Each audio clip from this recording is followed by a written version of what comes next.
دوبی کې د مبین تازه حالات او له طالبانو څخه د جنرال مبین ګیله. د دوبی کې د مبین خان رضا افغانستان کې کاري شرایط او عادي ژوند سخت دی، خیر دی ویزه مې تمدید کړی. زاویه نیوز په متحده عربي اماراتو کې د وفي په نوم شرکت څخه چې د طالبانو مشهور مبلغ او غړي د مبین خان پکې د کار کولو هوکړه کړې ده، دغه سند ترلاسه کړی دی. دا چې مبین خان دوبی ته په سیاحتي ویزه تللی غواړي د کار لپاره د اقامې ویزه واخلي، خو د متحده عربي اماراتو د امیګریشن لخوا یې ویزه رد شوې ده.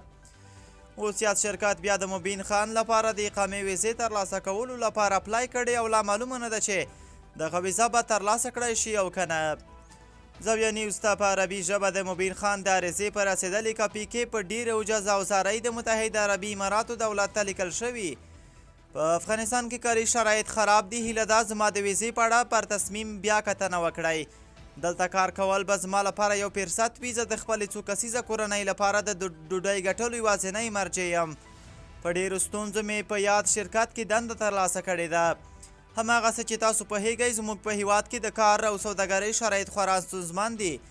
دغه فرصتونه بیخي لږ دي. خورا اوجز له تاسو جلالتمآب غوښتنه کوم چې زما په غوښتنې بیا کتنه وکړئ او هغه څوک مایوسه نه کړئ چې له ډېرو هیلو سره یې ستاسو دروازه اټکولې ده. په دې توګه به زه وکولی شم خپل کار او عادي ژوند په دې مبارکه خاوره کې وکړی شم او له دې لارې به خپلې کورنۍ سره مرسته وکړم. نوموړی په دې عریضه کې تاییدوي چې په افغانستان کې کاري او امنیتي شرایط خراب دي او دی د کار او خوندیتوب لپاره له افغانستان څخه متحده عربي امارات ته تللی دی. درنو لیدونکو له غوږ نیونې او توجه مو نړۍ مننه. تر بل راپور اخی چاره او ښه وختونه ولرئ.